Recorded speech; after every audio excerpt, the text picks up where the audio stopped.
Are you ready to transform your pool into a stunning oasis? At Mainland Pool Service, they're a family-owned business committed to keeping your pool looking pristine all year round. They believe that pool care should be proactive, not reactive, which is why their skilled team handles everything from routine cleaning to complex issues with precision. They prioritize clear communication and personalized solutions to exceed your expectations. Join the Mainland Pool Service family today and experience the difference their expertise and dedication can bring to your relaxation retreat. Contact them now at mainlandpoolservice.com. Kroger shoppers and Grizz fans. Want exclusive last-minute discounted ticket deals texted straight to you? Sign up with the new Kroger Buzzer Beater deal. Fans can sign up by texting Grizz to 636-479 or visit your local Kroger store in the Delta Division and scan the QR code. By signing up, you agree to receive recurring automated promotional and personalized marketing text messages from the Memphis Grizzlies. Consent is not a condition of any purchase. Message frequency varies. Message and data rates may apply. Name 100 active NBA players. 100 active ones. 100 active NBA players. And we're going to go back and forth. Victor Wembanyama. LeBron James. Cedric Coward. Jalen Wells. Gigi. Shai Gilgeous-Alexander. There we go. It took 77 players to get to Shai Gilgeous-Alexander. Tune in to the Jessica Benson Show with CJ Hurt live every weekday at 8 a.m. on YouTube at Grind City Media and the official Grind City Media app. The Grizzlies are on their way to a new era, and now's the perfect time to buy in and secure your seat to witness history. With the 2026-27 half-season tickets, you can see the future take shape in real time. With a talented draft class joining our young core and starting this season, half-season ticket holders can own the moments with all new MVP benefit, including inside access to exclusive events, perks that match your passion, and rewards that take your fan experience to the next level. More information, visit grizzlies.com/tickets or just call 901-888-HOOP or grizzlies.com/tickets.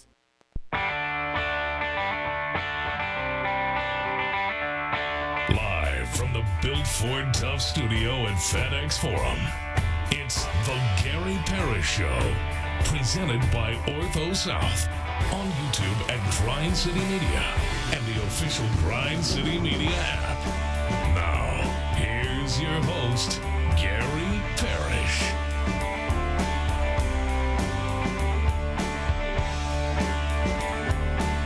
All right, I'm here. My name is Gary Parrish, speaking to you from Stamford, Connecticut, where I was in studio last night, CBS Sports HQ. Bennett Doyle back in Memphis producing the program. Glad he's with me. Glad you're with me. Hope you're getting through the day the best you can.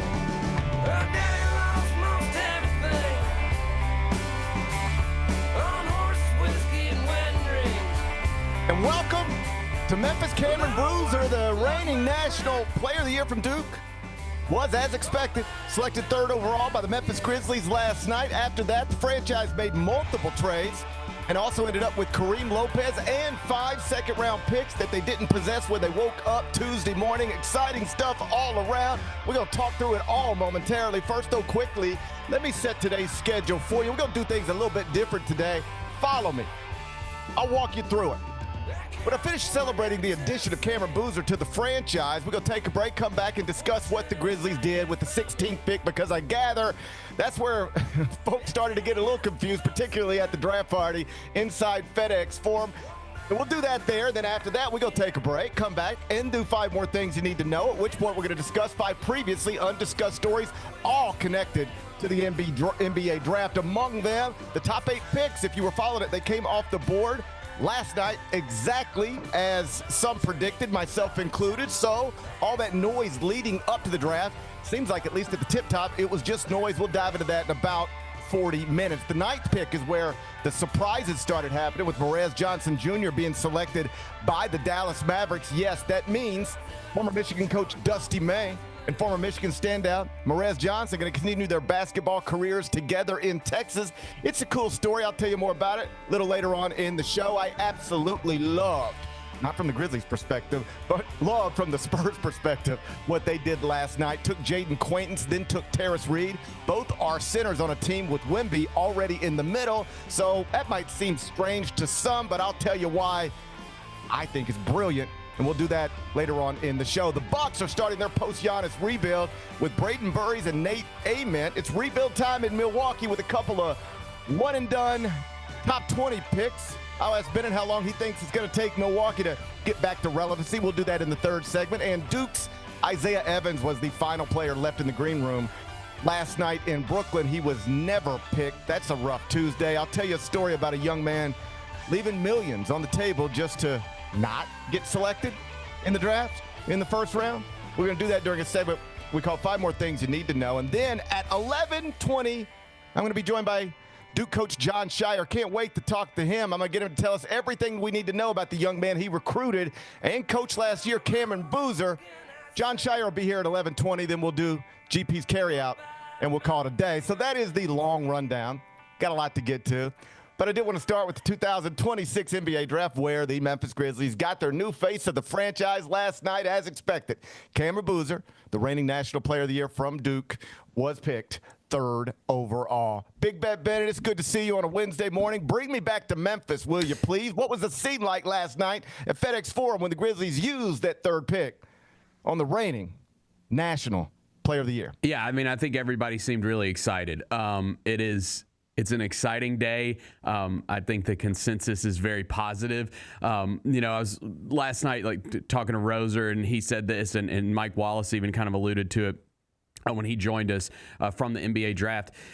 If the Grizzlies were to have the number 1 overall pick in this draft, I'm not so sure they wouldn't have taken Cameron Boozer there. I think that this guy was probably number 1 on their board. Even Zach Kleiman kind of alluded to that a little bit in his press conference last night. I think this is a home run for the franchise. I think this is a guy that is definitely going to be a building block going forward. And just hearing him talk last night also just kind of reinforces some things. I'm really excited about the pick. We've all kind of assumed that this was the direction that it was going to go for the past couple weeks. There was a lot of noise, could Utah shake things up here at number 2, but it ended up going the way people had initially thought it might go, and I think it's nothing but positive news for the franchise. Certainly feels that way, sounds that way. People are excited. The analysts seem to love it. I think you're right. There's probably 3 players, A.J. Debonsa, Darren Peterson, and Cameron Boozer, that could have been the number 1 overall pick in this draft if different franchises were selecting first. Obviously, Washington would have taken Debonsa. A lot of people do believe that Utah might have actually taken Darren Peterson 1st overall. And I don't think it's crazy to assume that the Grizzlies, even if picking first, might have selected the same dude that they got at number 3. Just some bullet point stuff on Cameron Boozer so everybody knows who the Grizzlies just added. 6'9" forward from Duke, 22.5 points, 10.2 rebounds, 4.1 assists, 1.4 steals last season for a Duke team that won the ACC, finished 35-3. He is the most decorated one-and-done player in recent history and maybe ever. In high school, he won 4 state championships in Florida, won the national championship as a senior, won 3 straight Peach Jam championships on the EYBL Nike circuit. He was a 3-time Mr. Basketball in Florida, 2-time National Player of the Year in high school, first as a freshman, then as a senior. He was a co-MVP of the McDonald's All-Americans game, consensus National Player of the Year last year at Duke, helped the Blue Devils win the ACC pretty easily. He's basically won everything he's ever competed for on a basketball court. And when you asked him last night what you get when you draft him, he said, you're going to get the best player in this draft, somebody who's going to make your franchise win. And in what he said when he was asked, what do you think people are going to think, how the franchise is going to feel when they pass on you, if they do? He said they're going to look back and regret it. Because when people look back at this draft, everybody will know that I should have gone number 1. And then last night on a conference call, when asked what his most transferable skill is, here is what Cam Boozer said, quote, "My mind for sure.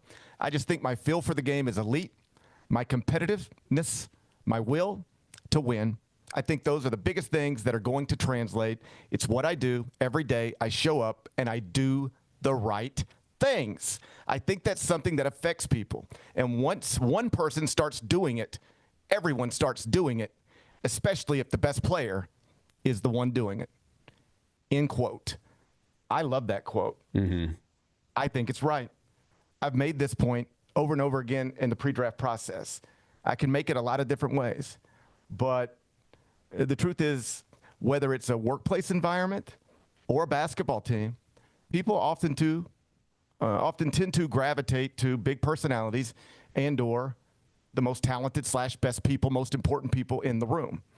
And it's especially true for a basketball team. Those San Antonio Spurs, even though they are extremely young, they seem like a pretty serious group. Got to figure out how to hold on to leads. I acknowledge that. But they seem like a pretty serious group of young basketball players. Like they take what they're doing seriously on and off the court. And where do you think that starts? Sure, Spurs culture on some level, but it is amplified by Victor Wembanyama. He walks a certain way, talks a certain way, and then people start walking like him, talking like him. This stuff cuts both ways. You're going to be the face of a franchise, the leader of other men. Your habits become their habits. And it can be a positive, and it can also be a negative. And if we are all comfortable right now calling Cameron Boozer the next face of the franchise, it certainly seems like a positive, because that's not only the way he talks about himself, it is the way quite literally everybody talks about him. And just sort of thinking through it last night, I was like, it must be weird to be Cameron Boozer and to hear everybody talk about you leading up to this draft, in this draft, and now the day after this draft. But here's what everybody says. Man, we love Cameron Boozer. Man, he's the best. Man, nobody's ever won like him. Man, every time he competes, he wins. Man, every time they hand out trophies for something, he's the one that accepts them, whether it's a team championship or an individual award. Somehow he always ends up with all of them. And then we say things like, yeah, but I don't think he should be the number 1 pick. Yeah, I don't even know if he should be the number 2 pick. Like, Bennett, talk me through that. This guy, I want to be clear about this. He's been in A.J. DeBonce's orbit, in Darren Peterson's orbit, and vice versa forever. These dudes have known each other longer than I've known people I spend every weekend with. They've been competing on basketball courts forever. And with few exceptions, when it's all done at the end, whatever team Cameron Boozer was on was the team that was the better team. And whenever they started handing out trophies for, man, who's the best player that's been doing this thing this year around this age group, they just kept handing the trophies to him. We've seen it at every level of basketball. He has been the best player in the world his age.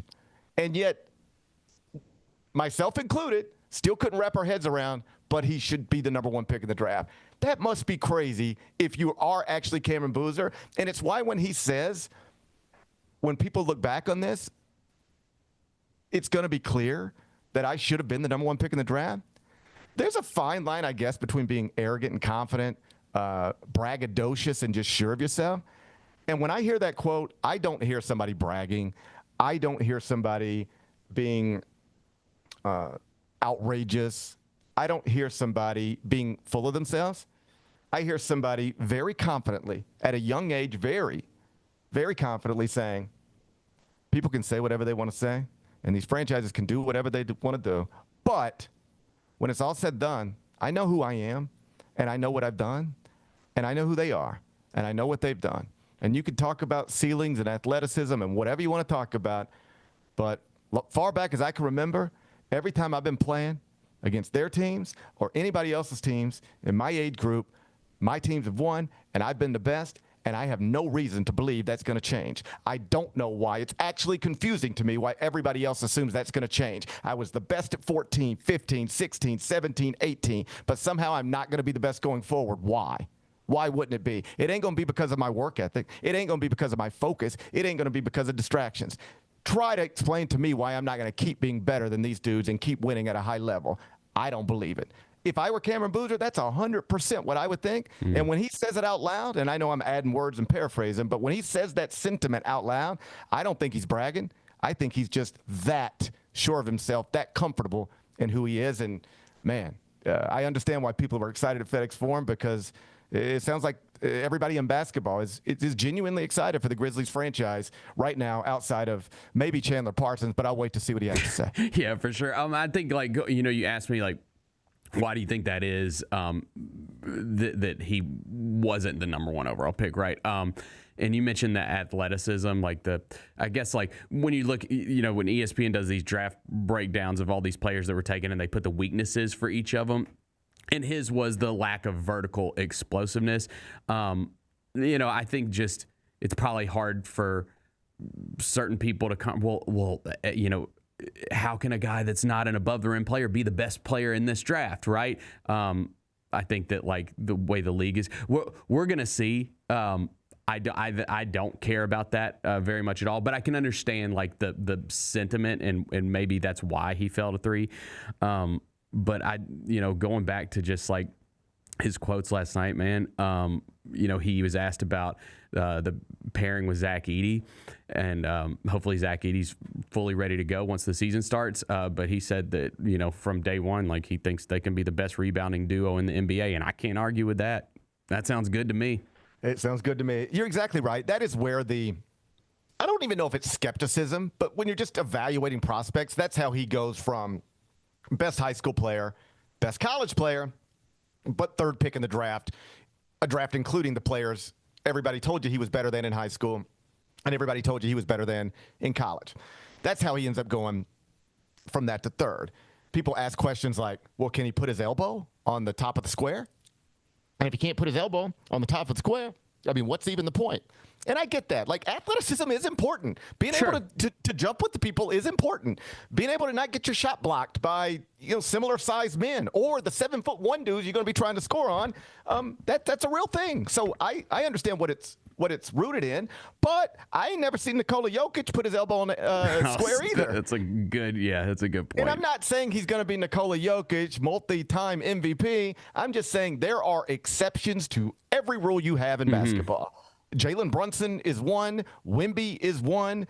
LeBron James still being able to do this at his age is one. And Cameron Boozer continuing to dominate despite not putting his chin on the rim in the NBA, I think can quite easily, in my mind, become another one. Yep. As always, we'll see, but he's been fabulous at every aspect of the game, at every point in his life to this point, and I don't actually have many reasons or any to think that that's not going to continue to be true. If you don't care what I think, hey, everybody out there on the internet's got grades and winners and losers and all that stuff. At ESPN.com, they asked for the night's best pick. There were 30 of them. Hey, you work for us. You cover the NBA. Ben Golliver, who was the best pick all night, first round NBA draft? You know what he said? I'm going to say Cam Boozer. Memphis Grizzlies at number 3, selecting Cam Boozer. If you got a second, I'll read you what he wrote. Boozer's impressive statistical body of work as a Duke freshman and his track record of driving wins throughout his high school and college careers make him a perfect prospect for the rebuilding Grizzlies. Though the 18-year-old son of former NBA star Carlos Boozer didn't generate much buzz as a contender for the number 1 pick over the past month, he has a good chance of emerging as the talented class's best player. He's big, mobile, smart, good with the ball, and comfortable shooting from beyond the arc. Memphis smartly looked past the questions about his athleticism and made a no-brainer selection once A.J. DeBonsa and Darren Peterson were off the board. Brad Botkin, CBS Sports, he added the following. Last month, Jonathan Givony of Draft Express said Cameron Boozer would average 20 and 10 and challenge for an all-star spot as a rookie. And he and many others have consistently said that Boozer would be the clear number 1 pick in a lot of drafts. The Grizzlies got him at number 3 on Tuesday night because this draft had at least 4 players with number 1 overall talent. That is a major win. And bottom line, it seems like everybody loves the pick. And I imagine, Bennett, you felt that last night inside the city limits. Yeah, for sure. I think everybody's excited about it and excited to see like what happens, going forward now. I mean, there's still a lot to shake out with this roster, which I know we're going to talk about here in a few minutes. But I think just with this pick overall, just home run. And I think the consensus is everyone's stoked about it. So last night, once A.J. DeBonsa comes off the board, and then Darren Peterson, because there was some uncertainty. I don't think there was any uncertainty with DeBonsa at 1 by the time we got to the draft, but there was still some is Utah really going to pass on Carlos Boozer's son, the reigning National Player of the Year, a day after Carlos Boozer said any franchise that passes on my son is going to regret it. He worked for the Utah Jazz. The answer, of course, is that, yes, Utah did do it. And when they announced Darren Peterson, I saw the video from FedEx Forum. People were excited because Darren Peterson might end up being the best player from this draft, but I can understand why Grizzlies fans didn't want to get involved with a player who was in street clothes way too much in his 1 year at Kansas. So that happens. Then it's pretty obvious the Grizzlies are going to select Cameron Boozer. That happens. And then the question is, what are the Grizzlies going to do at 16? Will they just sit there and take the pick? Oh, no, that's not what happened at all. It got busy. It got confusing. We'll talk what happened next. We'll take a break. We'll do it next. Gary Parrish Show presented by Ortho South. Each challenge is unique, so each game plan is customized to identify opportunity and the path to victory. It's true in basketball. It's true in banking. Grizzlies Checking from Pinnacle with personalized planning and advice. Play hard, bank easy. Open a Grizzlies checking account with at least $100 and a recurring direct deposit by May 30th, and you could receive a $200 direct deposit bonus into your account. Details at grizzliesbanking.com. Member FDIC. Let's face it, there's a lot of trash talk in basketball, but the great teams let their performance do the talking. Like Ford F-150 with Pro Power on board, a class-exclusive industry-first feature that turns your truck into a mobile generator and leaves the competition speechless. Ford F-150, official truck of the Grizzlies. Greatness starts here at your Mid-South Ford dealer. Class is full-size pickups under 8,500 pounds, GVWR. New Amsterdam Vodka is an official partner of the Memphis Grizzlies. It's the only exceptionally smooth vodka that is 5 times distilled, 3 times filtered, and rated 93 points. New Amsterdam believes wins big and small become legendary when you celebrate them with your crew. So here's to the blue, white, and gold, the Memphis grit and grind, and reliving winning moments big and small with Tennessee's favorite basketball team. New Amsterdam Vodka. Find your wins.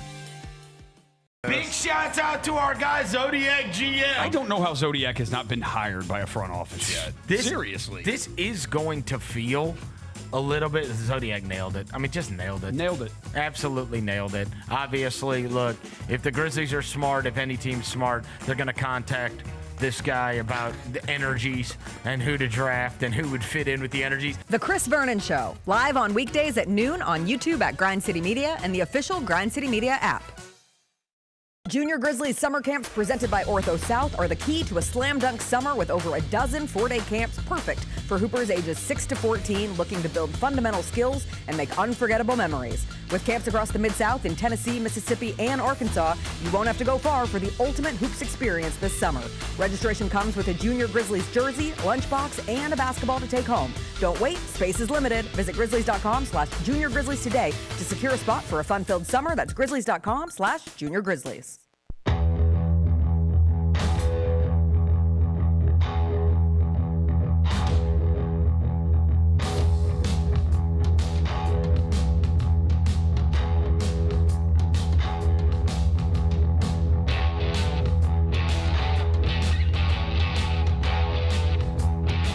Welcome back, Gary Parrish Show, presented by Ortho South. I'm in Stamford, Connecticut. I'll be in studio again tonight, CBS Sports HQ, for the second round of the 2026 NBA Draft. Bennett Doyle back in Memphis producing things. Duke coach Jon Scheyer, the man who recruited, and Coach Cameron Boozer, the third pick by the Grizzlies last night in the draft. He's going to join me at 11:20. So things got interesting, and I gather somewhat confusing when the Grizzlies were next on the clock after grabbing Boozer at number 3. They decided to trade down, first from 16 to 17, then trade down again from 17 to 21. Then they ended up selecting Karim Lopez, who is the first Mexican-born first-round draft pick in the history of the NBA. So shouts to him. That's exciting. They also acquired 5 second-round picks that they did not have when they woke up on Tuesday morning. Some people are calling it brilliant. Others, in fairness, have said it feels like a missed opportunity. Big Bet Bennett, what was the reaction in your studio last night when all of this craziness went down? I think it was a mix. I think it was a mix of confusion, obviously because it kept moving down, right? Like it was like, wait, what's going on? What? And then the most confusing thing was when the report first came out from Shams, he did not say that the Grizz were going to be moving from 16 to 17 at the time. Yes. He just said the Grizzlies are trading 16 for 5 future second-round picks, and everyone was like, what? Right. Why would they do that? Well, let me say it real quick, because the first tweet was the Grizzlies are trading number 16 for 2 second-round picks. And I was like, what?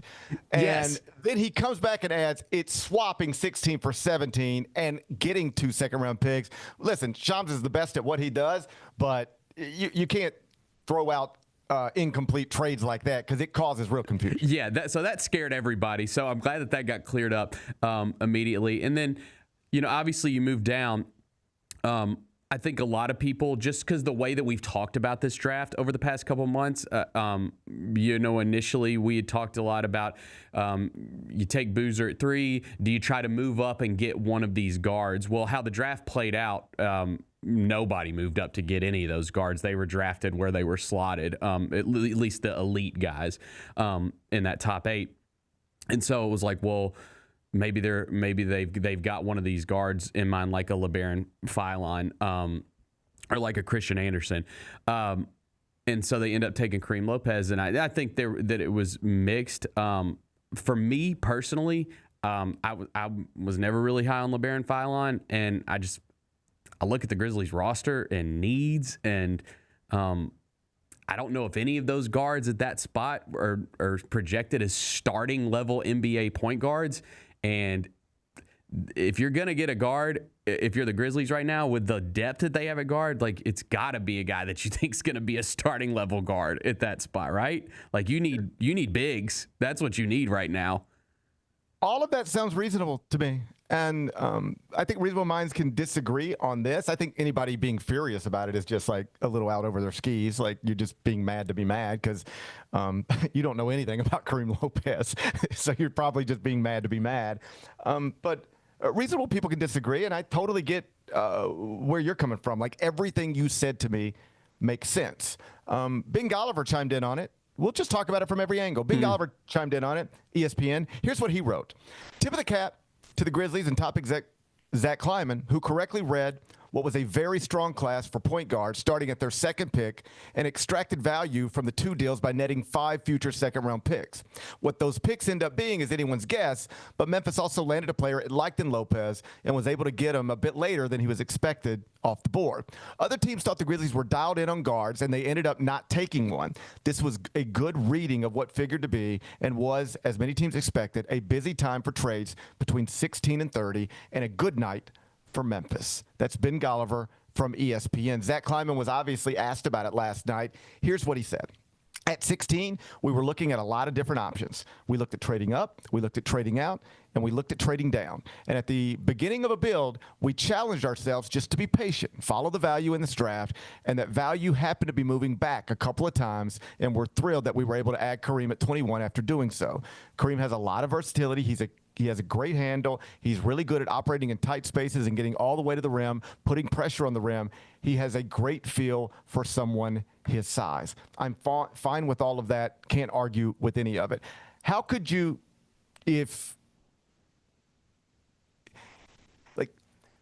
I understand you can have a difference of opinions, but I'm never lost on this. As I'm questioning Darren Peterson's everything, I should acknowledge at the end of the day, the Angels decided he's worth taking it to and passing on Cameron Boozer for. So that must mean Darren Peterson alleviated a lot of their concerns, the concerns we've all been talking about for months and months. So I think you always need to acknowledge after things worked out a certain way, who is the person orchestrating it all. And I say all that to say this, Zach Kleiman has an incredible track record in the NBA draft. He just does. He is considered one of the very best at doing what he was asked to do last night. So when I'm asked about it, I always revisit that. It is not what I would have done in that moment, but by all accounts, he's better at this than me and most others.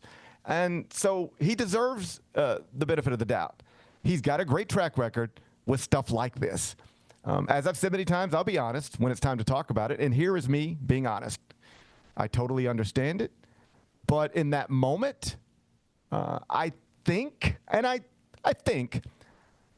I would have perhaps traded down once and taken the 2 second-round picks, and I might have just grabbed a point guard there, whether it was Bennett Sturts, who was available at 16, or Abuko Corey, who came right after that, or Christian Anderson, who came right after that, and then LeBaron Feinlein, of course, came off the board even further down at 22. All of these players were players to some degree that were mocked to the Grizzlies.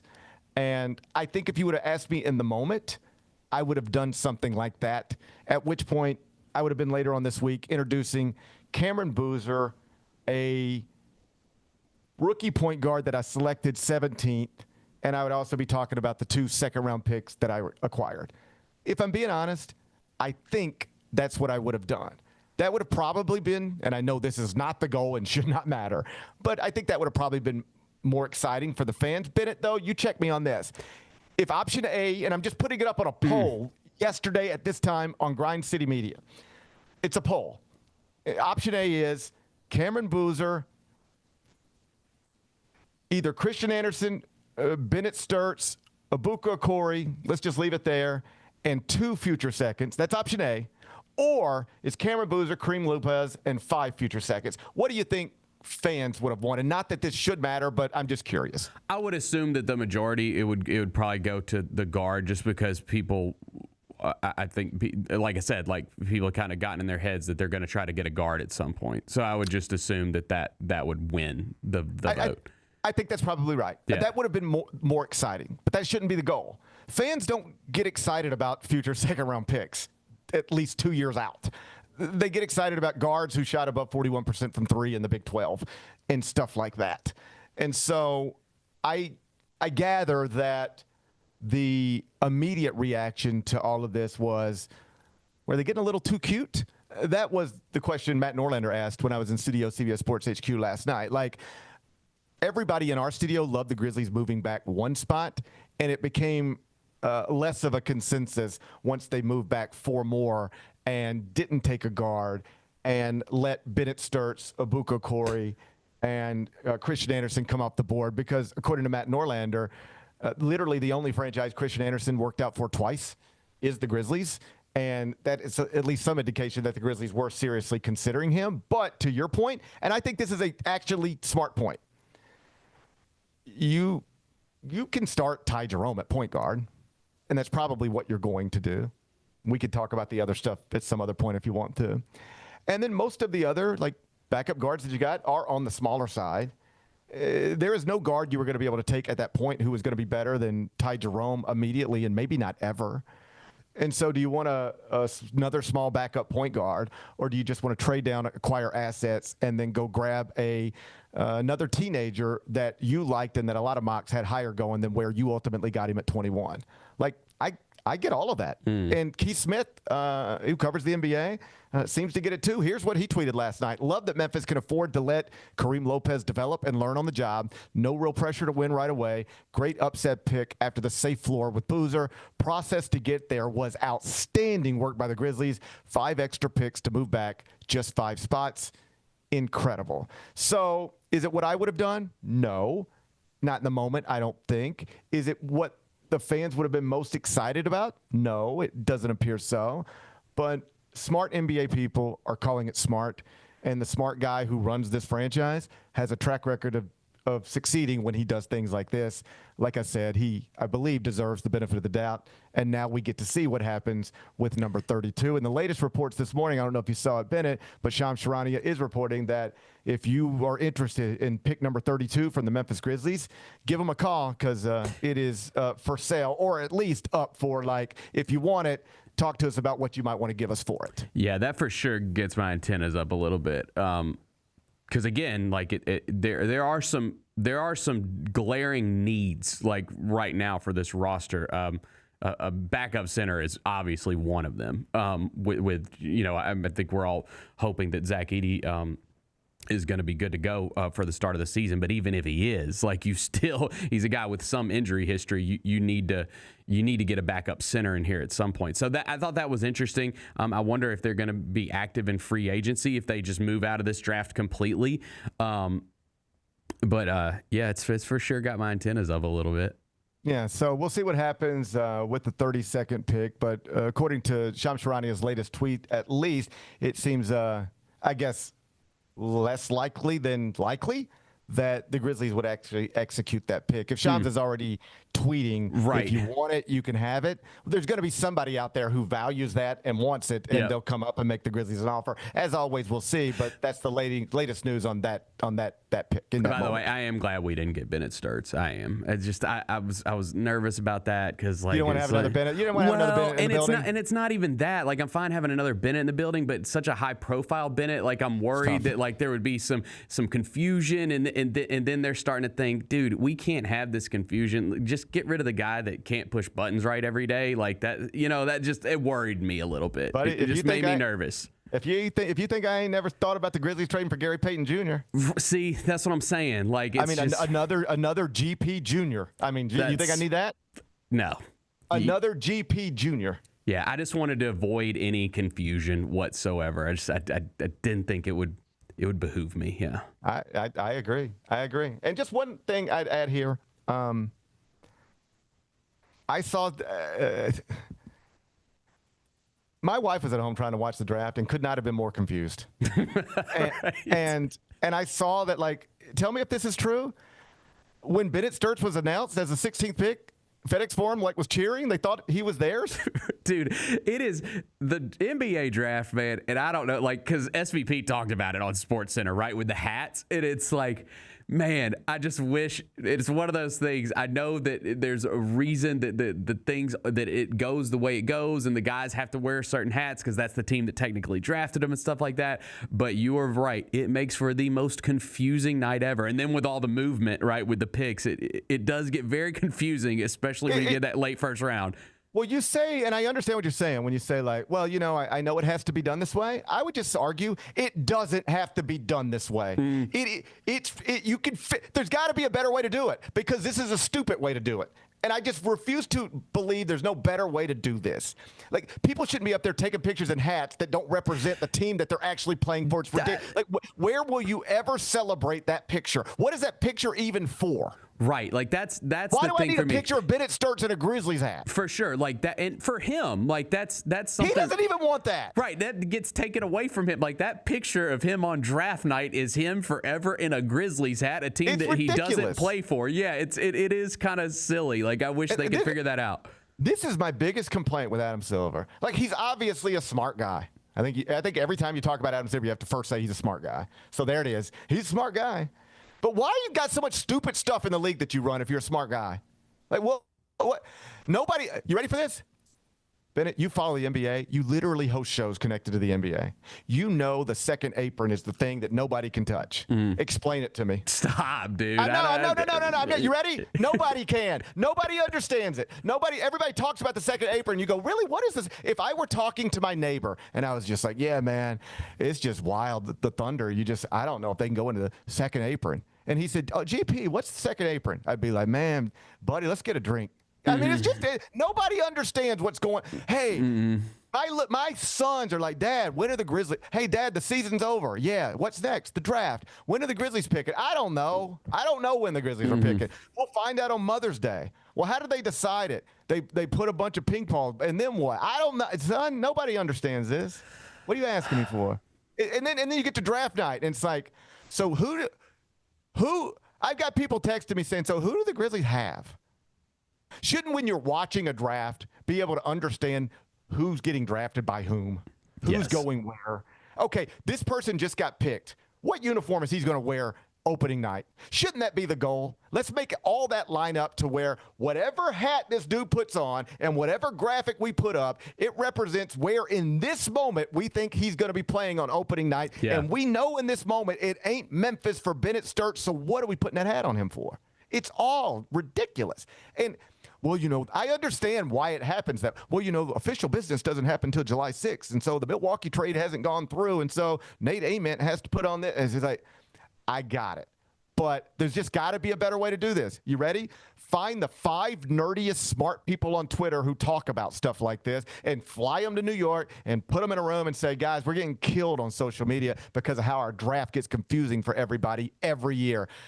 How would you help us fix it? And they'll have some ideas because they've probably been complaining about this for years, and they'll probably be better than this, and you can just implement that and get smarter. But you should not have one of your premier television products confusing. There was a moment last night. I'm on an NBA draft show. It's the 30th pick. Koa Pete.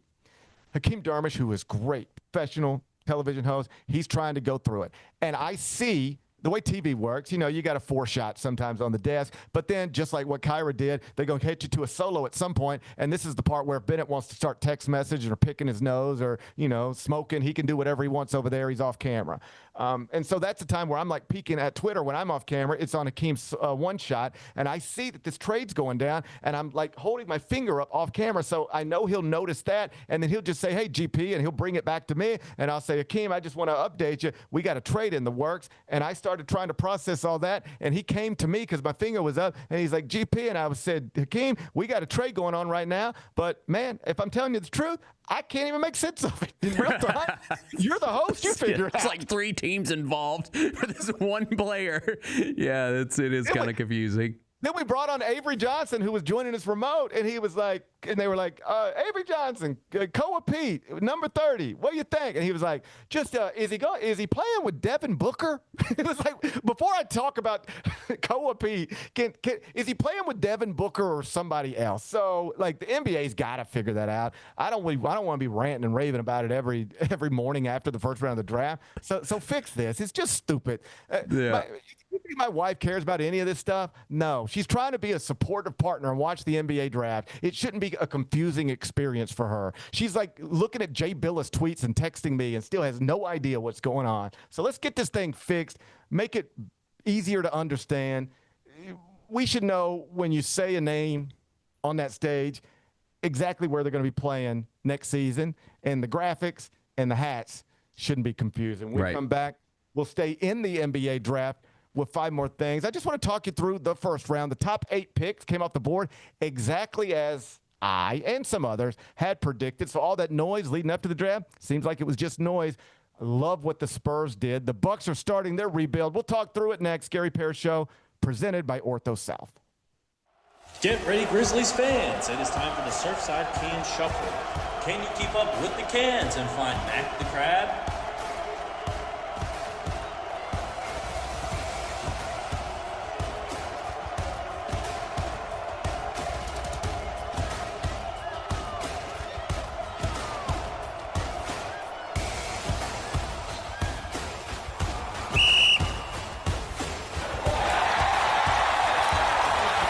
The heaviest metal credit card of all time.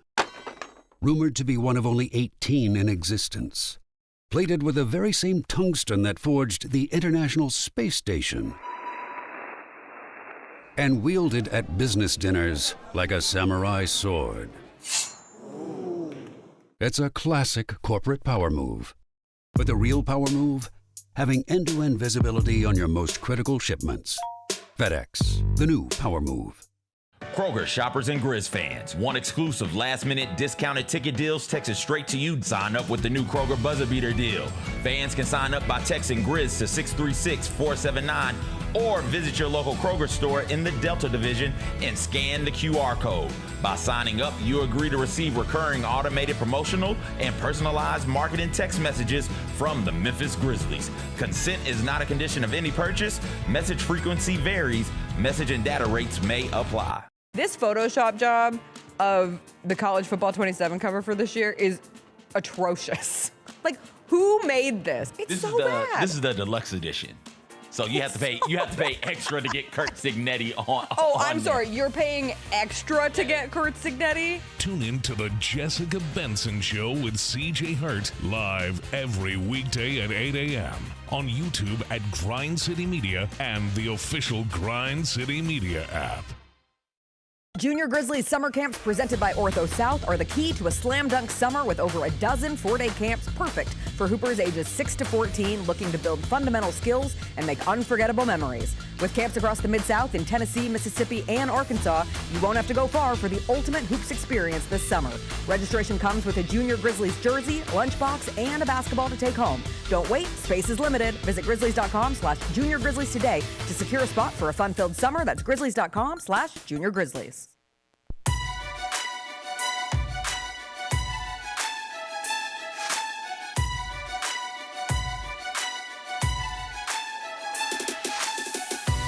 Orthopedic injuries can be unpredictable, unforeseen, and unscheduled, and Ortho South understands this better than anyone. Since your injuries don't make appointments, you don't need to either. That's because Ortho South welcomes walk-ins during the weekdays and the evenings, and even on Saturdays. So next time an unforeseen injury makes an unscheduled appearance in your life, visit orthosouth.org to find your nearest urgent care location. Just walk in, and Ortho South will take care of everything, especially you.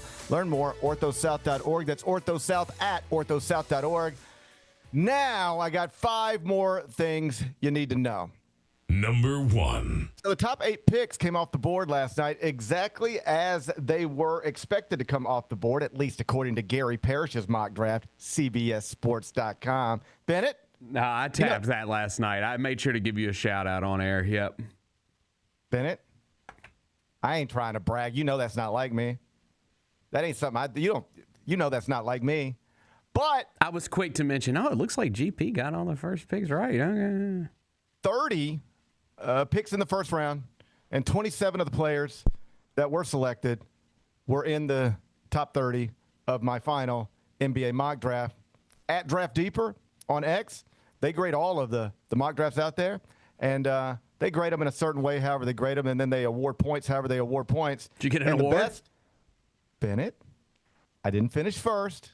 SB Nation was first with 45 points. Okay. Then it was Bleacher Report with 44. Then it was No Ceilings NBA and Babcock Hoops with 43 each.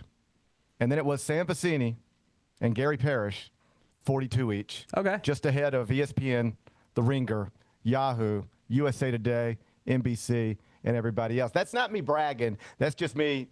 Sometimes people ask me, well, how'd you do? And I know you didn't, but I assumed you were about to. Top 10, not bad, man. 1, 2, 3, 4. Tied for 5th, not bad, Bennett. Yeah. You're basically the Keaton Wagler of mock drafts. I'm like the Keaton Wagler of mock drafts. That's pretty good. I would take that, actually. I'm like a smaller version of the Keaton Wagler of mock drafts. He's a jumbo guard. I'm more on the smaller size. Mm-hmm. But I like the way you said that. I'm like the Keaton Wagler of mock drafts. Put that in a bio. I'm going to put that in my Twitter bio. So just remember that I didn't put this at number 1 to brag about my mock draft as much as I put it at number 1 to remind myself and everybody else. Next year, when the mock drafts come out, the day after the lottery odds are set, bookmark those, because those are going to be the most accurate ones, because those are going to be the mock drafts that are published with people laying out the picks based on information they have been building up for weeks and weeks and weeks and weeks and weeks. And then in the subsequent few weeks between the lottery odds getting set and the draft, that's when all the noise starts. And everybody starts going, well, like, hey, are you sure Darren Peterson's not going to go number 1? And then it's like, hey, are you sure the Jazz aren't going to take Cameron Boozer at number 2? And it's like, whoa, what? Shouldn't Cameron Boozer maybe go number 1? And it's like, but then DeBonce's at 2, and then the Grizzlies might have to take Darren Peterson. And would they be comfortable with that, all things considered? And that's all stuff we talked about, everybody talked about, because it was all out there on the internet. And in the end, it went right back on draft night to where most people thought it was going to be. And I should say that. When I say my top 8 picks, most people's top 8 picks were right. Most people had it in that order. And so that's the best advice I could give for next year's draft and any other. Look at the mocks the day after the lottery odds are set. Bookmark those. Those are largely going to be more accurate than the ones you see a week later and a week later and a week later, because the ones that start updating in the weeks between the lottery odds being set in the draft, they're reacting to noise that we were reminded of again this year is mostly just noise, not a lot of truth in it. Yeah. Didn't it feel like, too, because we had talked a lot about the past couple weeks about the Grizzlies trying to move up to get one of those, like, high-level guards that were projected in that top 10. And it kind of felt once the Nets took Mikal Brown at 6 right after Keaton Wagler, it was like, it's just going to go. They're just going to draft these guys. There's not going to be. They come off the board right the way they were going to in the top. The way most people thought in the top 8. In that moment, I was like, can the Grizzlies package 16 with future assets to go up to 8 to get Atlanta's pick to get Kingston Flemings? Mm-hmm. That would have been my number one option. Of all reasonable things you could think of in your head, it might not have been reasonable. Atlanta might not just come off the pick. Yep. But in the head, things you could come up with, take Boozer at 3, package future assets with 16, go up to 8, take Kingston Flemings, introduce them later this week. Let's go. Because Flemings is a guy just like Boozer. I think you're getting a 30-year-old teenager, like the most mature, focused, like military family, like focused and don't want to do anything except be awesome at basketball and everything else in life. I would have loved that. But, and I don't know if the Grizzlies tried to. I know I would have if I were them. Either way, I imagine if it didn't get done, it's because it couldn't get done. So the rest of it unfolds the way it unfolds. But the top 8 picks come off the board like we expected.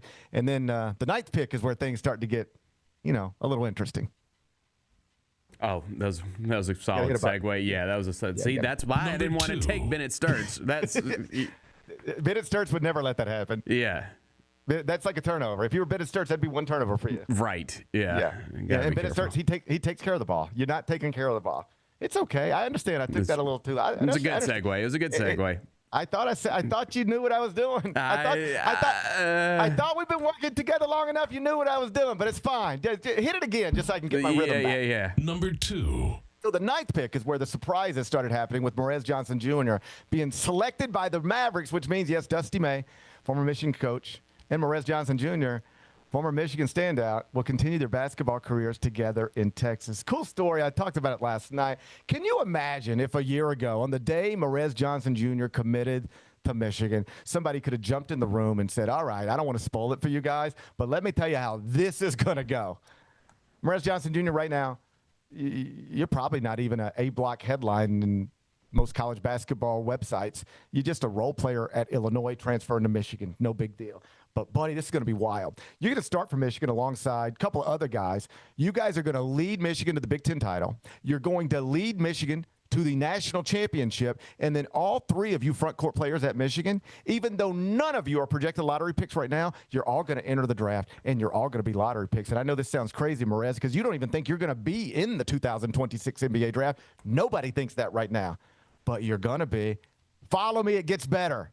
You're going to be the 9th pick. You're going to be the first non-freshman picked in the 2026 NBA draft. By who? Oh, this is the part that's going to be crazy. By the Dallas Mavericks. Who's going to be the coach? This is wild. It's going to be Dusty May, your college coach you just signed with. He will have gotten the job the day before the draft. What? What a story. Do you think that Adaimara or Yaxel were annoyed by that? I mean, he clearly said it. He clearly picked his favorite, right? Yeah, Yaxel said this. Yeah. And with a smile. I mean, they're all thrilled. They were all picked in the top 12. Yep. They're all thrilled. Right. Okay? But Yaxel did say last night, I guess we now know who coach's favorite was. Yep. And I saw some people say, so the Mavericks just hire a college coach and then they just let the college coach pick his favorite player, even though nobody had Morez Johnson Jr. going in the top 9? And I just think that that takeaway from what happened is so missing the point. Do you mean tell you what actually happened here? How Morez Johnson Jr. became the 9th pick of the draft? Here's how this happens. The Dallas Mavericks become interested in Dusty May for all the obvious reasons we talked about on Monday. He accepts the job. And in the process of accepting that job, and after accepting that job, I bet you they want to talk to him about his players and about anybody else he might have information on, anybody else he might have an opinion on, because guess who he is? Somebody who's been coaching college basketball with 3 projected lottery picks and against other projected lottery picks. He's been coaching the players we're interested in and against some players we're also interested in. So you start asking him questions, and he starts talking. And by the time he stops answering questions, by the time that conversation ends, you know what you want to do? Draft Morez Johnson Jr. because, my God, how could I not now after hearing what the man who just spent the last year with him said? You ready for this? I had a conversation with Kelvin Sampson about Kingston Flemings. And by the time that was done, I did not want the Grizzlies to try to move up to take Kingston Flemings because Calvin Sampson told me, hey, you think you could make that happen? Here's what I would love to see happen for Kingston Flemings. I just listened to Kingston Fleming's college coach, the man who recruited him, who knows his parents, who knows everything about him. I listened to his college coach talk about Kingston Flemings, and by the time that conversation was done, I was ready for the Grizzlies to try to get Kingston Flemings. I'm in love with Kingston Flemings as a person and a player. And that ain't because Calvin Sampson told me you should love Kingston Flemings. I just asked questions, and he just answered them. That's what happened here. The Mavericks were just like, so talk to me about Daimara. So talk to me about Yaks. So talk to me about Morez Johnson. And, buddy, when he started talking about Morez Johnson, they were like, tell me more. And they were like, tell me more. And they were like, tell me more. And they were like, okay, listen, you're not making this pick, but, like, if you were, would you do you want to spin? Like, is this – that's how that happens. You ask him questions, he just starts talking. By the time those conversations are done, next thing you know, you want to spend a top 10 pick on Morez Johnson Jr. Mm-hmm. Just an awesome story. Great week for Michigan, all things considered. I know nobody wanted – at Michigan, nobody there wanted to lose their coach to the NBA on Monday. That's not good. But having 3 top 12 picks the next day, pretty awesome for that program. They became the first college basketball team to have 3 non-freshman lottery picks since the national champion Florida Gators in 2007. Number 3. Absolutely loved what the Spurs did last night. They take Jaden Quaintance with their first pick and then back it with Terrace Reed. And some people immediately were like, hold up. The Spurs have Wembanyama, a center, and then they just took a center, and then they just took what? Another center. Confusing? Not for me. I love this. Jaden Quaintance is somebody we talked about as a top 10 talent. Incredible defensive instincts, athletic ability. It's just he wrecked his knee at Arizona State and hadn't been the same since. Played only 4 games at Kentucky. Here's what San Antonio's doing. They're saying when we have Wembanyama on the court, we can let him roam around, and people have a hard time getting anything around the rim. We can win in the 90s, even in the NBA Finals. When we take him off the court, that changes.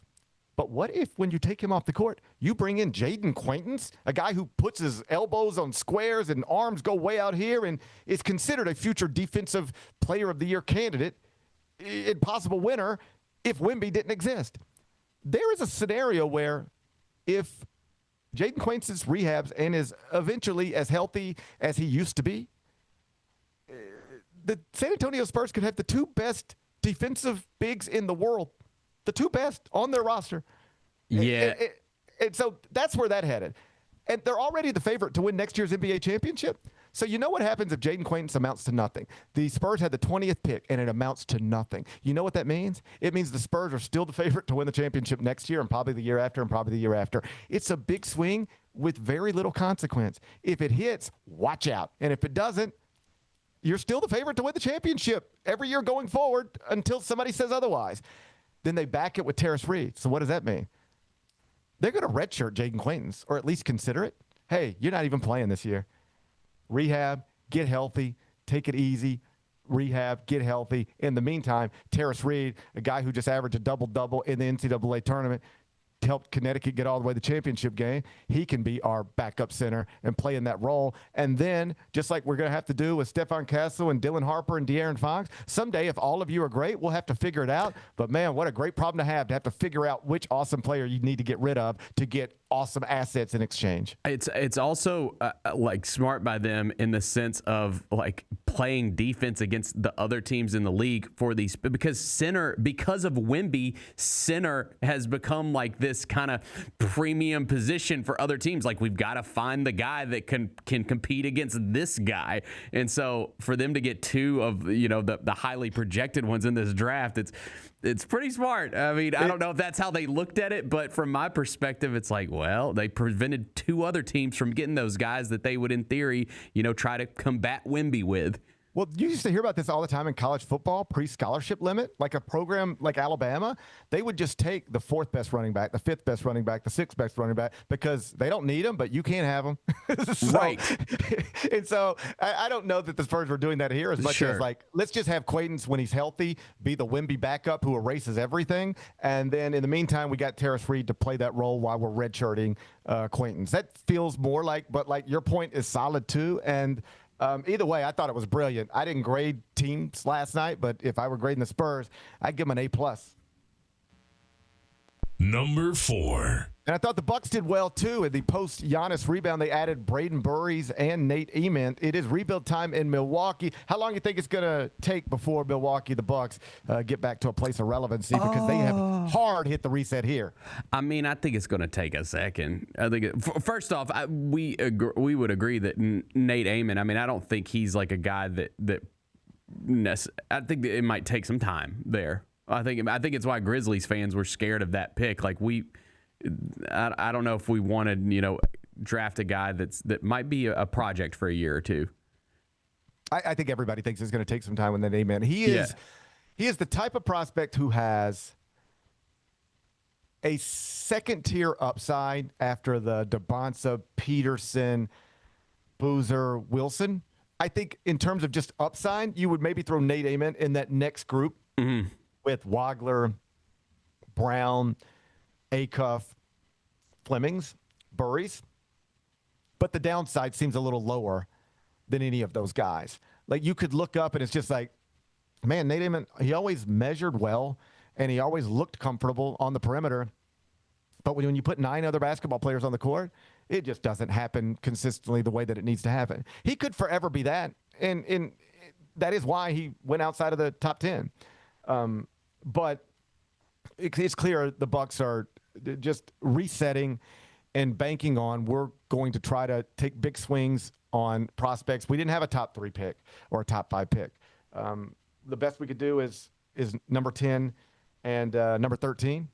And so we just took the biggest swings on one and done young players, prospects that we could take with 10 and 13. And tickets are available at Bucks.com. If you want to watch Giannis, you'll have to do it on League Pass down in Miami. Number 5. And so it's a dream come true night for, I don't know if it's actually 30 players, because there's always going to be a player who thought they were going higher than they were going. And even if they did get picked in the first round, that can kind of be a little deflating because, if you think you're going 17, you don't want to go 29. And so I'll stop short of saying it's a dream come true for 30 players last night, but for the majority of them, it obviously was. You're sitting in the crowd with your family, your friends, your college coach, if you had one, and you wait to hear your name called, and when it does, you walk on a stage, you shake the same hand that Cooper Flagg shaked last year. You put on a hat. It might not represent where you're actually going to play, but either way, it's a cool moment. Then you get to go talk to Malika Andrews and everybody else that's there, and it's just, you wake up today and you're probably getting on a private plane and flying to a city with your family, and, man, you're going to walk into an arena and they're going to have your pictures on billboards, and it's just an awesome thing. And that's my favorite part of whether it's the NBA draft or the NFL draft. I just love the stories. I like watching dreams come true. I think anybody who ever picks up a bat or dribbles a ball or kicks a ball or whatever you do, you at least have that dream somewhere in there.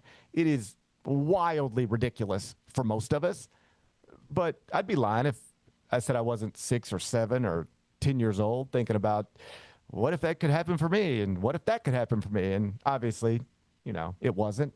But the point is, it's a dream. And every year, a handful of young men get to watch it come true, and I smile every time. But there's some sad faces on this night as well. And I thought the saddest last night belonged to Isaiah Evans. How much of that did you see? Yeah, I mean, I did. And obviously it gets amplified by, if you don't go in the first round, of the NBA draft, like you've clearly probably left money on the table in college basketball now, right? Just with how these contracts work. There is no question. Yeah. And so you got to be sitting there with cameras in your face, feeling very lonely and also a little foolish because whether it was Isaiah Evans last night, who, again, to clarify, was invited to the green room, accepted the invitation, and then was left there as the last one.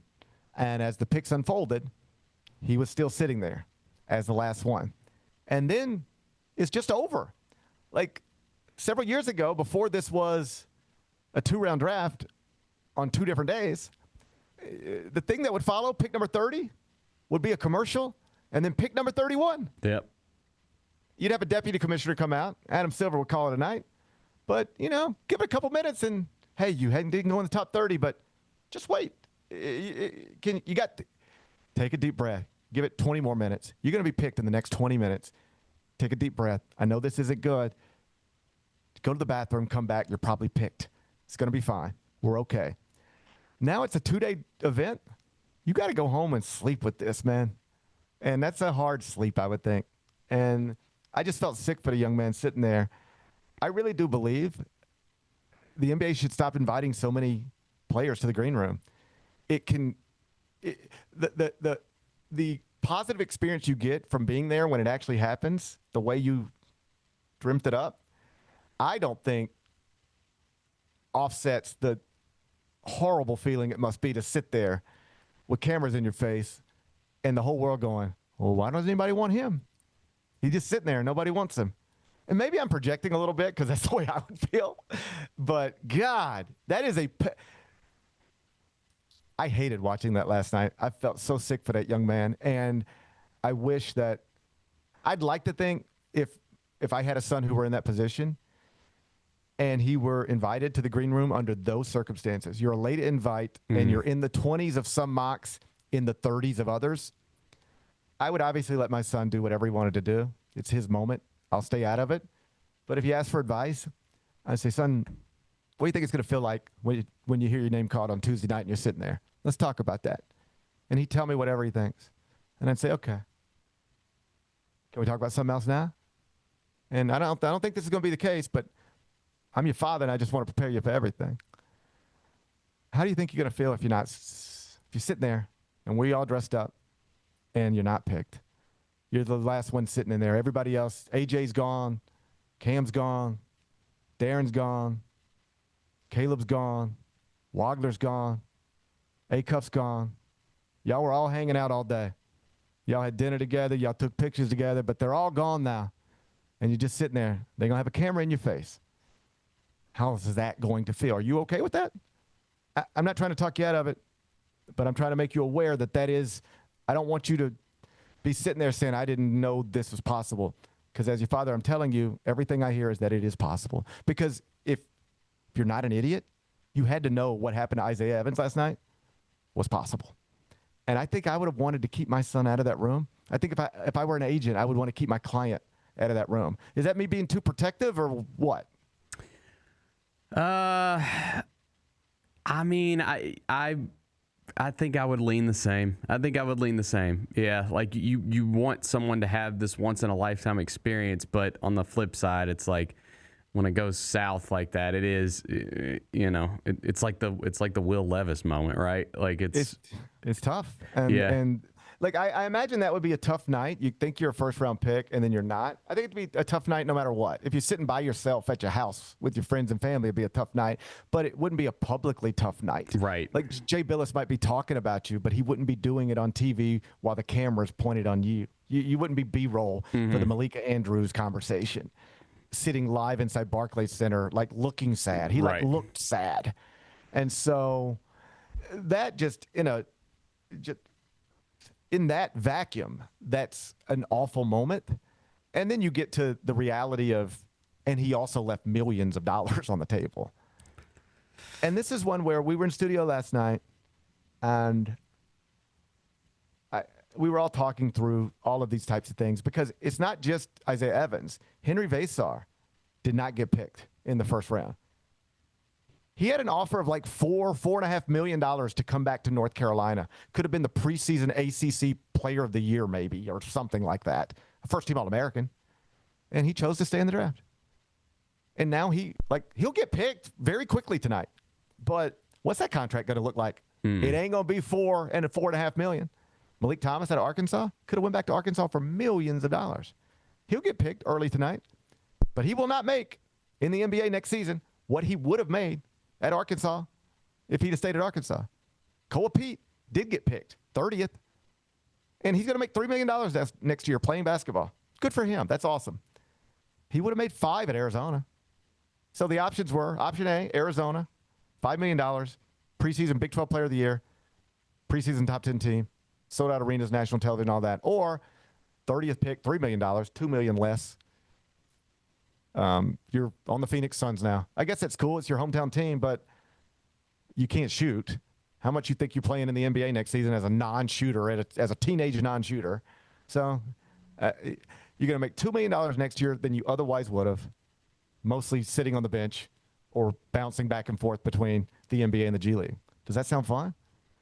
As I've said a million times, all of these young men can do whatever they want to do. It's their lives. And when it comes to Koa Pete specifically, I should say, he's going to make $3 million next year. It's pretty good. Yeah. It's pretty good.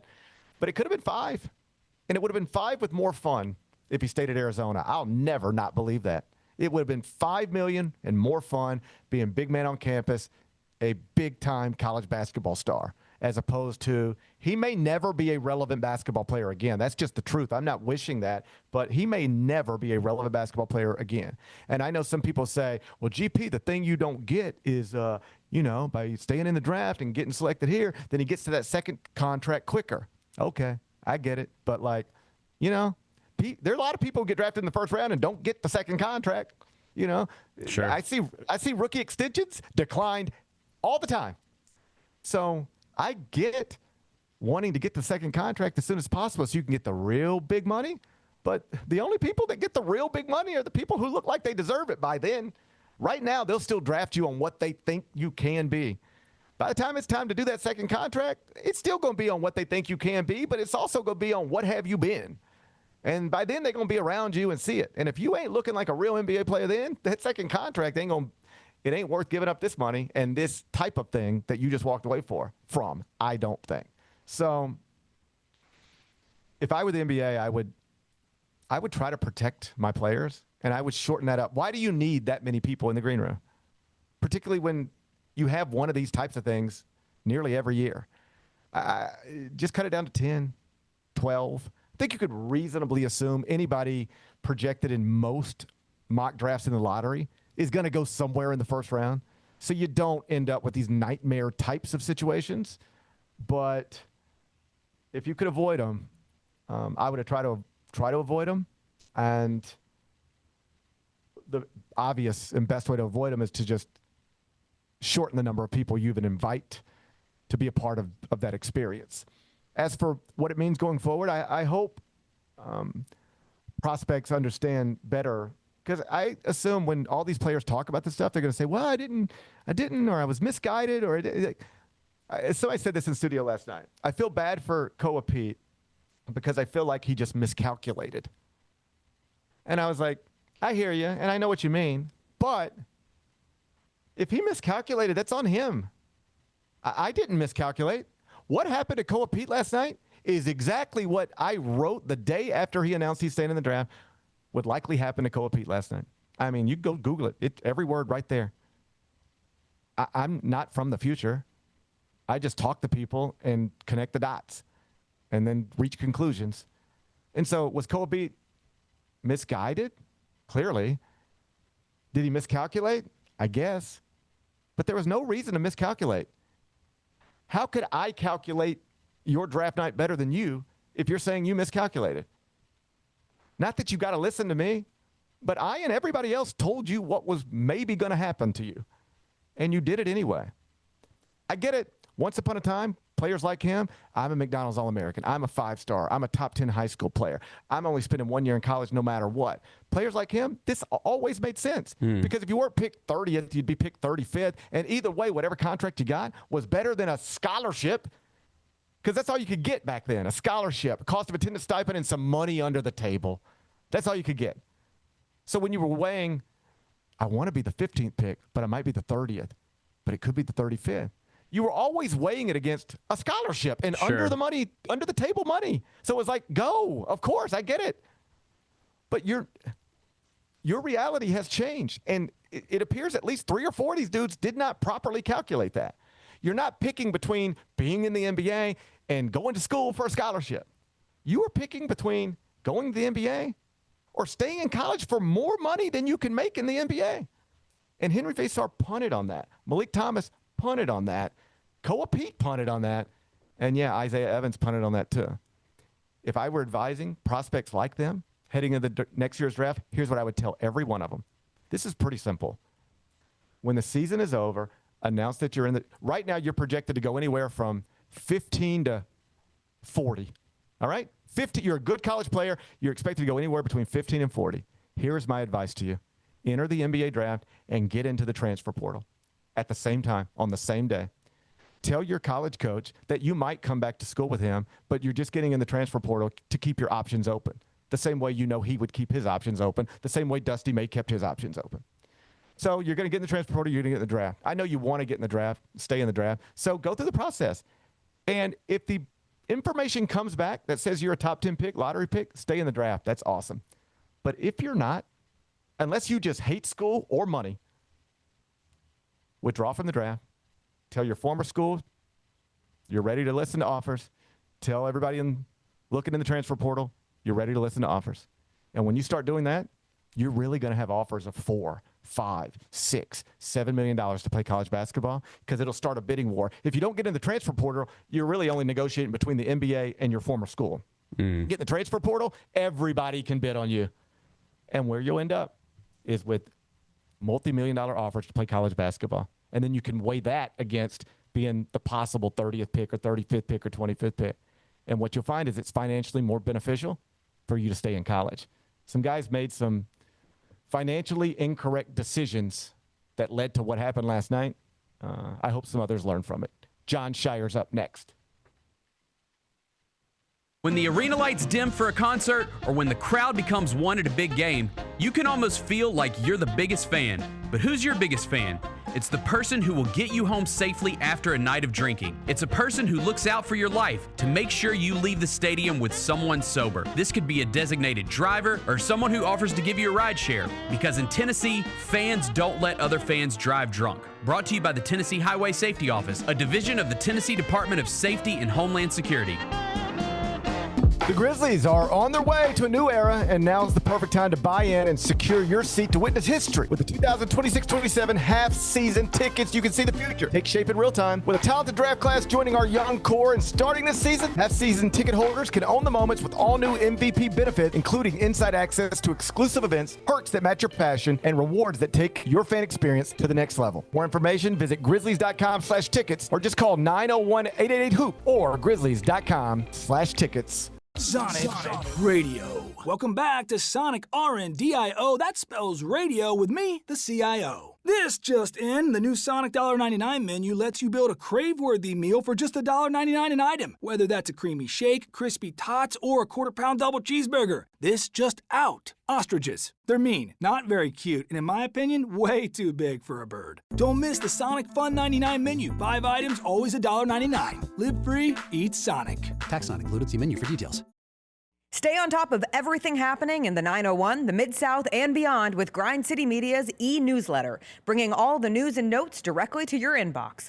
Lang's World, always by Lang Whitaker, touches on the biggest stories in the world of sports and pop culture, while Michael Wallace's Grizzlies Insider brings you all the latest coverage and analysis around the Grizzlies and NBA. Don't miss a thing. Stay connected to the conversation and sign up to download the lowdown today at grindcitymedia.com. Each challenge is unique, so each game plan is customized to identify opportunity and the path to victory. It's true in basketball, it's true in banking. Grizzlies Checking from Pinnacle with personalized planning and advice. Play hard, bank easy. Open a Grizzlies checking account with at least $100 and a recurring direct deposit by May 30th, and you could receive a $200 direct deposit bonus into your account. Details at grizzliesbanking.com. Member FDIC. Each challenge is unique, so each game plan is customized to identify opportunity and the path to victory. It's true in basketball, it's true in banking. Grizzlies Checking from Pinnacle with personalized planning and advice. Play hard, bank easy. Open a Grizzlies checking account with at least $100 and a recurring direct deposit by May 30th, and you could receive a $200 direct deposit bonus into your account. Details at grizzliesbanking.com. Member FDIC. Let's face it, there's a lot of trash talk in basketball, but the great teams let their performance do the talking. like Ford F-150 with Pro Power on board. A class-exclusive industry-first feature that turns your truck into a mobile generator and leaves the competition speechless. Ford F-150, official truck of the Grizzlies. Greatness starts here at your Mid-South Ford dealer. Class is full-size pickups under 8,500 pounds, GVWR. New Amsterdam Vodka is an official partner of the Memphis Grizzlies. It's the only exceptionally smooth vodka that is 5 times distilled, 3 times filtered, and rated 93 points.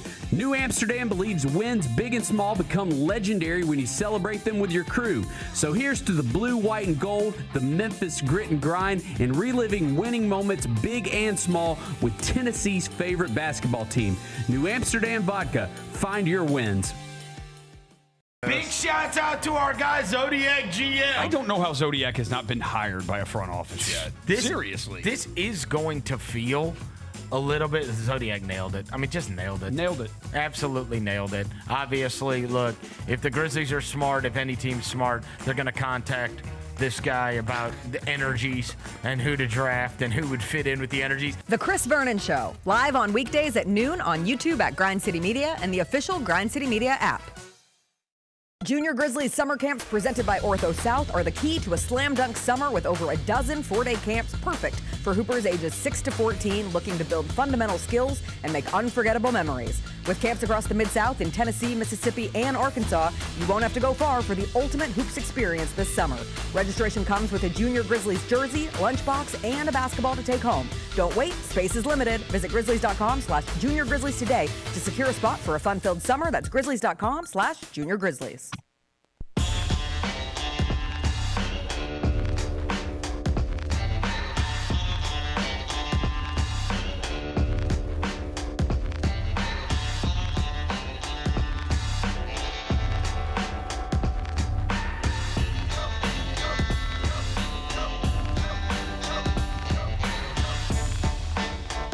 Welcome back. Gary Parrish Show presented by Ortho South. Thrilled to be joined now by a man who helped lead Duke to a national championship as a player back in 2010 and now serves as the head coach of his alma mater. He's won 124 games so far in his career. Nobody has ever won more through 4 years. For our purposes, he's the coach who helped Cameron Boozer become the consensus National Player of the Year and 3rd pick in last night's draft. He's now the face of the Grizzlies. Jon Scheyer is joining me now. Coach Scheyer, it's GP. How you doing on this Wednesday morning? I'm doing great, man. I'm excited to see Cam land in Memphis. Get to see the combo of Cedric Coward and Cam Boozer a year too late in my mind. But what an exciting thing for the Grizzlies and for Cam. I want to get back to Cam Boozer in a second, but since you brought it up, touch on that. There was a scenario where Cedric Coward and Cameron Boozer were going to start for you last season. Now they will presumably start for the Grizzlies next season. Walk me through your relationship with Cedric Coward. Well, man, I love Ced. You know, that's a unique process we went through, right? Like the commitment to Duke and then figuring out his status in the NBA. Love him and his family. He's a special guy, as you know, I'm sure.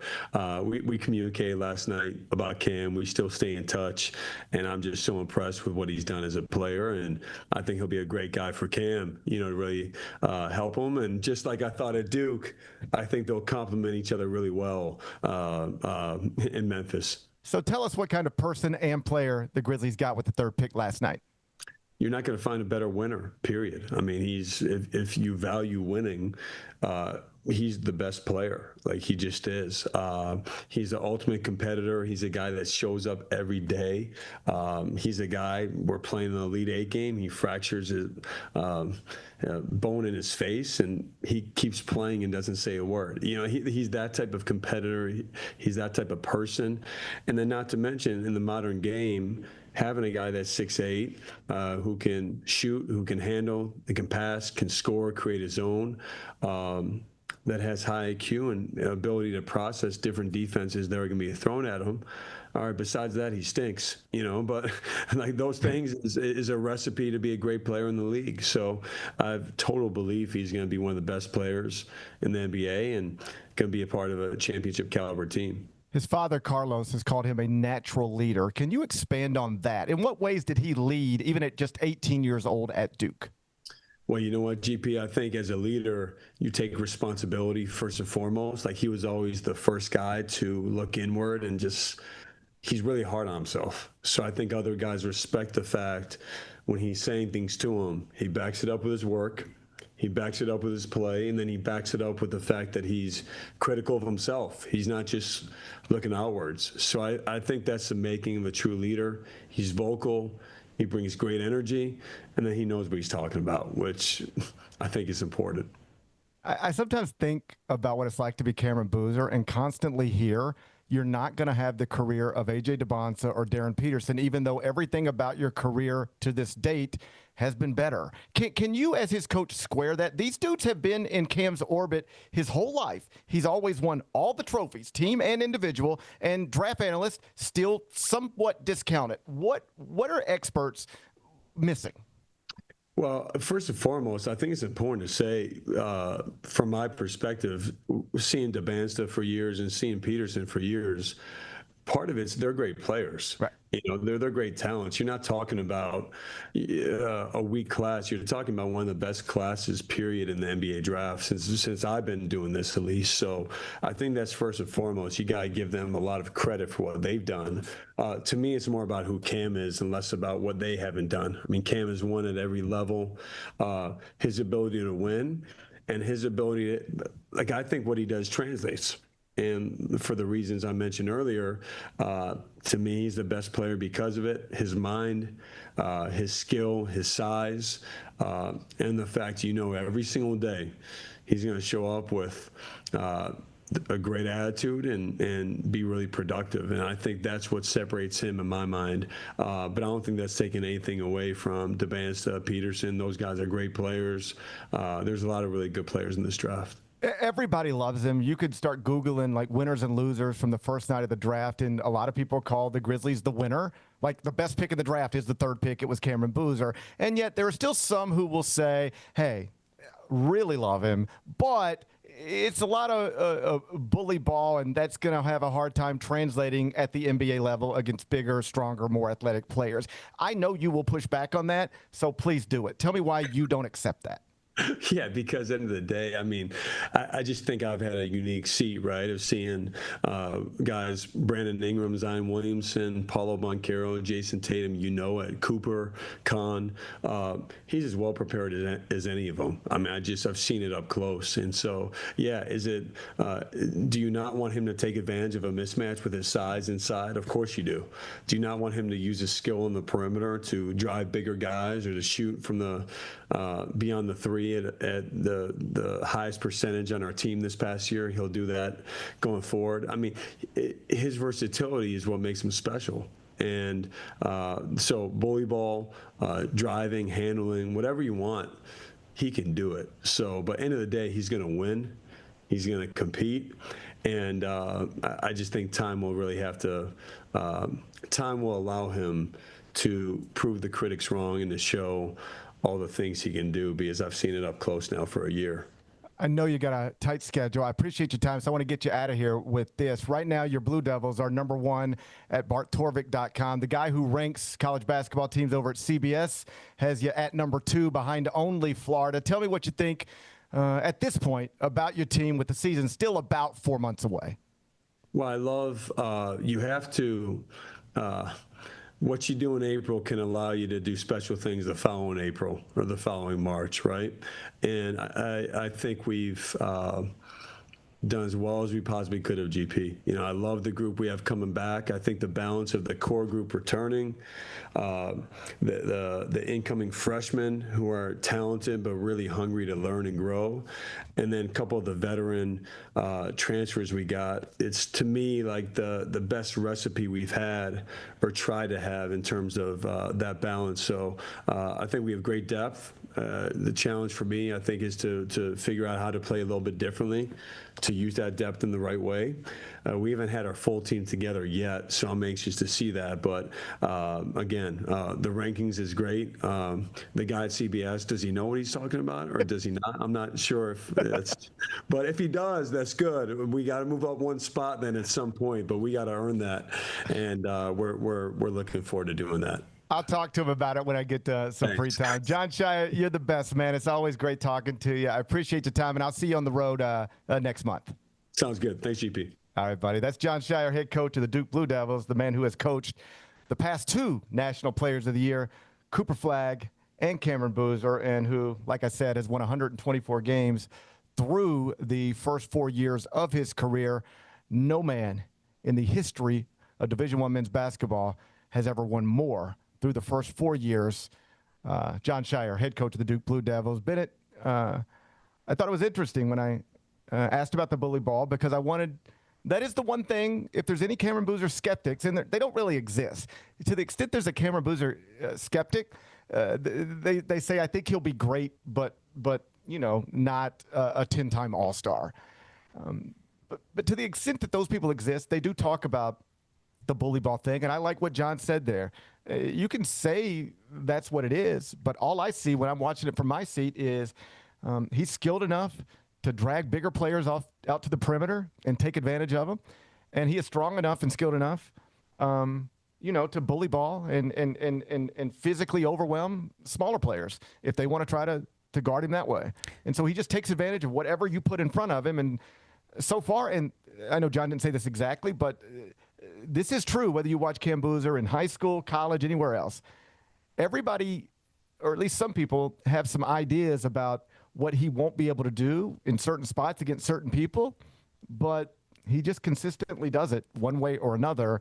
And I think the Grizzlies believe, and most people do, that that's going to continue to translate the way it quite literally always has. I think, too, like, just I have to remind myself, like, you know, them talking about, like, will the bully ball stuff translate? Like, you got to remind yourself, the dude is 18 years old. Like, he, you know, and I know that he projects as the most ready-made prospect in this draft, like a guy that's ready to, you know, contribute and be an awesome player from day one. But, like, he's only 18. Like, what happens after he gets in, like, an NBA weight training regimen, you know, gets a bunch of games under his belt, you know, all that experience.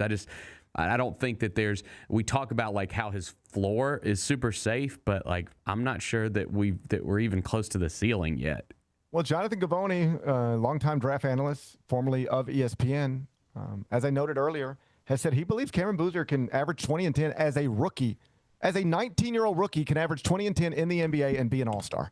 Not playing the you know, futures game or one of those things, but be in the All-Star game as a rookie. And draft analysts, at least serious ones like Jonathan, they don't throw around that kind of stuff lightly. I don't think you've ever heard me say in recent years, outside of maybe Wemby, that a rookie could be an All-Star. Like, I don't even think in those terms. Rookies don't normally become All-Stars. Right. No. And so when Jonathan Givony says something like that, I don't know that he's right, but I think he's right to think that it's possible. And if you even think something like that's possible, that's very easy to get excited about. So really appreciate Jon Scheyer being here to help us better understand the player and the person the Grizzlies used the third pick on last night. I think if you listen to what he said, you're even more excited than you were going into it. Be back with Carry Out. Are you ready to transform your pool into a stunning oasis? At Mainland Pool Service, they're a family-owned business committed to keeping your pool looking pristine all year round. They believe that pool care should be proactive, not reactive, which is why their skilled team handles everything from routine cleaning to complex issues with precision. They prioritize clear communication and personalized solutions to exceed your expectations. Join the Mainland Pool Service family today and experience the difference their expertise and dedication can bring to your relaxation retreat. Contact them now at mainlandpoolservice.com. Kroger shoppers and Grizz fans. Want exclusive last-minute discounted ticket deals texted straight to you? Sign up with the new Kroger Buzzer Beater deal. Fans can sign up by texting Grizz to 636-479 or visit your local Kroger store in the Delta Division and scan the QR code. By signing up, you agree to receive recurring automated promotional and personalized marketing text messages from the Memphis Grizzlies. Consent is not a condition of any purchase. Message frequency varies.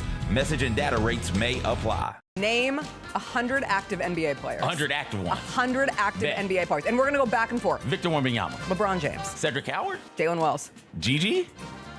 Shai Gilgeous-Alexander. There we go. It took 77 players to get to Shai Gilgeous-Alexander. Tune in to the Jessica Benson Show with CJ Hurt live every weekday at 8 a.m. on YouTube at Grind City Media and the official Grind City Media app. The Grizzlies are on their way to a new era, and now's the perfect time to buy in and secure your seat to witness history. With the 2026-27 half-season tickets, you can see the future take shape in real time. With a talented draft class joining our young core and starting this season, half-season ticket holders can own the moments with all new MVP benefits, including inside access to exclusive events, perks that match your passion, and rewards that take your fan experience to the next level. For more information, visit grizzlies.com/tickets or just call 901-888-HOOP or grizzlies.com/tickets.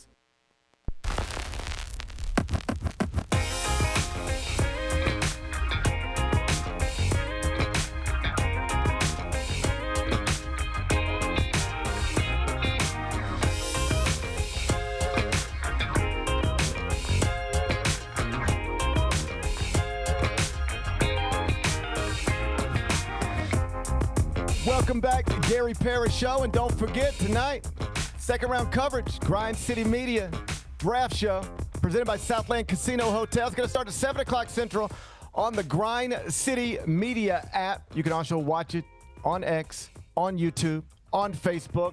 Lang Whitaker, Jessica Benson, Rob Fisher will be handling things. I hate that I'm not there with them. I'm up here in Stamford, Connecticut. But they're doing wonderful work inside the studio. So make sure you're with them tonight, 7 o'clock Central. Jessica Benson, Lang Whitaker, and Rob Fisher. The Grind City Media Draft coverage presented by Southland Casino Hotel. And second me. round draft show tonight. Bennett Doyle's going to be there? I think I will be there, yes. I'm sorry, Bennett. You didn't make the graphic. That's okay. That's okay. I'm sorry. I was looking at the graphic. You didn't make the graphic. It's all good. Maybe next time. Okay. It's Jessica Benson. Lang, you know what? Let's start over. It's Bennett Doyle. Hey, I don't know what you're doing tonight, but the second round of the NBA draft is going to be carried by Grind City Media at 7 o'clock Central. It's the Grind City Media Draft Show presented by Southland Casino Hotel, led by superstar Bennett Doyle, the only Bennett in the Grizzlies organization. You're damn right. He'll be joined alongside Jessica Benson, Rob Fisher, and Lang Whitaker. You like that better? I like that. That was good. I think that worked. All right. Then let's do carryout. It's time for GP's Carryout. One final segment filled with stuff to take with you. It's not everything you need to know, but it's most of it. What did we miss today? Oh, Bennett, is there anything that happened in the first round of last night's NBA draft that you don't think we touched on that you think we probably should touch on? I think we pretty much covered it. I talked about the NBA draft. I was gonna say, man, I think we covered that thing. I talked about the NBA draft last night for 6 straight hours. 6 straight hours. That's too much. It's just too much. I think it's, you know what? It's not only too much to talk. I think it's too much to listen to. Like one of my bosses this morning said, "Hey, really enjoyed the HQ show last night. Watched every pick, and then on my train into the city this morning, listening to the podcast, good stuff." And I'm like, "What? What's wrong with you?" What? That's what I said. How could you listen to 6 hours of me last night and then wake up and say, you know what? I think that's what I'm going to do again today. So God bless him, but woo, it's a lot of talking. I think we pretty much covered it all. I will touch on one more story. Alex Carabin goes 29th to Cleveland as the winningest player in UConn history, won 2 national championships, went to 3 Final Fours, and it's just another reminder that at late in the first round that NBA franchises are now genuinely valuing, I think more so than ever, just give me a rock solid basketball player who processes things, who understands things, who fits with the culture, helps establish the culture, isn't going to cause any problems, knows how to win. Like franchises like genuinely want that now. And that's how Alex Carabin ends up going 29th. Joshua Jefferson ends up going 28th. I promise you, even the franchises that selected Josh Jefferson and Alex Carabin will tell you, yeah, I don't know how great they're going to be. And we'll also tell you, yeah, there'll be players picked in the second round that we could have taken that, if you ask me honestly, I could tell you I could see them ending up as better players than the players we took in Joshua Jefferson and Alex Carabin. But we know what they are. 4-year college players, strong college production, got better every year, impacted winning. Their coaches love them. And I'd rather just have that in my locker room than a 19-year-old that might be more trouble than they're worth. That's how Joshua Jefferson ends up going a little higher or about where some people thought he would go, and Alex Carabin becomes a first-round pick when most people thought he wasn't going to. Meantime, a guy like LeBaron Feiland slipped to 22. And I know there were some Grizzlies fans who were like, take LeBaron Feiland at 16. And then it was like, okay, you're down at 17. Take LeBaron Feiland at 17. And then it was like, okay, now you're down to 21 with 5 future seconds. Take LeBaron Feiland now. And they still didn't. And he went 1 pick later at 22. And we don't have to get into it. But I will tell you, for the same reasons, Alex Carabin and Joshua Jefferson snuck into the first round, higher than what their talent suggests might be worthy. LeBaron Feiland started to slip because people weren't comfortable with some of the things that they heard. We don't have to make it any more complicated than that. But that's why somebody who was mocked inside the lottery at some places, projected at 16 to the Grizzlies at some, like, he got passed by the Grizzlies passed on him 3 different times. And I should say this. When I was in my teens, early 20s, you ready for this? People would have passed on me too. No question. Same. I would have not performed well in the pre-draft process. No. Those phone calls you would have made about me, nobody would have drafted me, okay? I'm a little surprised I'm here, if I'm being honest. I've way outperformed my expectations at LeBaron Feiland's age. But that kind of stuff really matters more than ever. And I told you earlier how I would advise prospects who were basically outside of the lottery in mock drafts going forward. Go through the process, but get in the transfer portal, and don't be dumb. If they're not telling you you're a top 15 pick, you can almost certainly make more money in college. If you don't want to, that's fine, but don't be surprised when you stay in the draft, don't get picked on night 1, and they're like, man, did I miss out on $2 million extra dollars? Yes, you did. You lost millions of dollars. Like, don't do that. That was silly. My advice to young people right now who, I would be having this message I would go to Peach Jam, and I'd get with the 16 and unders, and I would start talking to them, and the 17 and unders, and the 18 and unders. Hey, I know you're just having fun or whatever. I used to have fun too. But there is nothing about you that an NBA franchise is not going to find out. Nothing. They're going to know more about you than some of your friends and family members know about you. What you like, what you don't like, what you do in your free time, what you don't do in your free time. And that stuff can cost you millions of dollars. You can be an awesome basketball player, but if they start asking questions, and it's like, yeah, he can really dribble and shoot, but boom, boom, boom. And the Grizzlies organization as a franchise, I think it's pretty clear at this point, is trying to reestablish a certain kind of culture. It slipped away and got taken to a really wild place. And they are clearly, quite intentionally, trying to fill the locker room with a certain type of player in person. And these types of things matter more to NBA franchises than I genuinely think than they have ever mattered. Just being an awesome basketball player is not great enough anymore. If there's things in the background that don't sound right or make people uncomfortable or whatever, and then it can cost you spots. And if on the contrary, if when people start talking to people about you and all they hear is great stuff, well, that's how Alex Carabin ends up going 29, and that's how Joshua Jefferson ends up going 28. There's some real lessons in there, and I think adults who are in these circles need to be talking to young basketball prospects as early as they can. I know you're just a junior in high school, but hey, that party you go to this weekend, NBA franchises someday, if you're a projected lottery pick, are going to find out about this party. They're going to know who you're friends with, who you hung out with, what you were doing on Friday nights and Sunday mornings and everything else.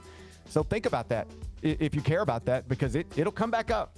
you might be able to alleviate some current concerns with what you're doing then or how you're talking then, but it's going to come up. You're going to get asked some questions, and if you don't know how to handle them, it can get costly. What's today's biggest game? Let's go to the World Cup. Okay. Bennett. How about, you know what, in honor of Karim Lopez, first-round pick, your Memphis Grizzlies. Mexico's tonight, playing Czechia on Fox, 8 o'clock Central, down in Mexico City, Mexico. Bennett, I can give you Mexico at minus 105.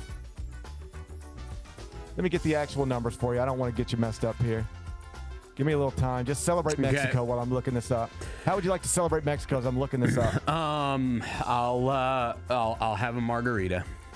That's a good way to celebrate Mexico, I think. I can't. I'm working tonight, but maybe after the that's broadcast. a good way to celebrate Mexico. I can give you Mexico at minus 105. I can give you the Czech Republic at plus 273, or I can give you a draw at plus 278. How you going to act?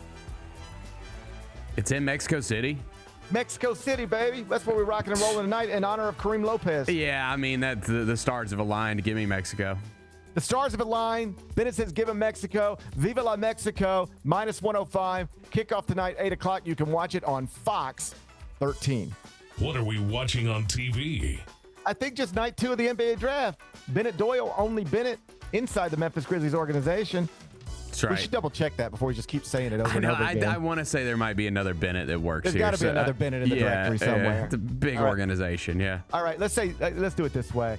Bennett Doyle, the Bennett in the building with the best beard. That work? That works for me.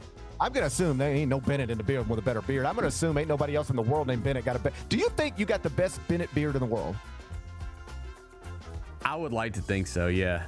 I would like to think so too. Like if it was like, I'm gonna do some research, but yeah, I think I'm number one. Like if your name was like Jimbo, I'd be like, there's no way you've got the best Jimbo beard. Right. You're not gonna have the best Jimbo beard. Right. But could you have the best Bennett beard? I think you might have the best Bennett beard. So okay, night 2 of the draft be covered tonight by the best Bennett beard in the building, Bennett Doyle. He'll be joined by his little sidekicks. His little sidekicks will be there. Bennett Doyle hosting the show. His little sidekicks, Lane Whitaker, Jessica Benson, and Rob Fisher. That's 7 o'clock tonight on Grind City Media app, YouTube, Facebook, Twitter. We'll get to see what the Grizzlies do with the 36th pick. Do they execute it, or do they move it to acquire even more assets? There's only one way to find out, and that's with GCM. What's the best thing we've read? The best thing I read is everybody talking so great about Cameron Boozer over at CBSSports.com. My buddy Adam Finkelstein, he was with us yesterday. He gave all his grades last night on CBS Sports HQ. He gave some A's, he gave some B's and some C's. He didn't give many A pluses, but you know who got an A plus? The Memphis Grizzlies, Cameron Boozer. Just to put this in context, AJ DeBonson going to the Wizards, that grade, Fink, A. Darren Peterson going to the Jazz, that grade, Fink, A. Cameron Boozer going to the Grizzlies, that grade from Fink, A+. Boozer has the highest floor in the draft. This is Fink talking, and an underrated ceiling. Not only can no other player in the field match Boozer's history of winning or production, but Boozer also has an unmatched overlap of size, skill, physicality, and feel for the game. He's also very much in line with the type of player that Memphis has prioritized in the draft process in recent years. Memphis can plug Boozer in next to Zach Edey and Cedric Coward, and Memphis' rebuilding project already has their front court of the future figured out. Woohoo! If you want to read the rest of it, Adam Finkelstein's got the grades from last night's first round. It's on the homepage, cbssports.com. What's on tap for tomorrow? Okay, so I'm taking a cue from Robert Plant. I'm going to California, Bennett. I know Robert Plant. I've met him before. I've got my picture with him. He went to California with an aching heart. Yes, he did. He's going to try to make a new start. I am not trying to make a new start or have an aching heart. I'm just going to California with my family. It's as simple as that. Think we're going to see Shohei while we're there? Nice. It is nice. So I'm going to wake up tomorrow morning.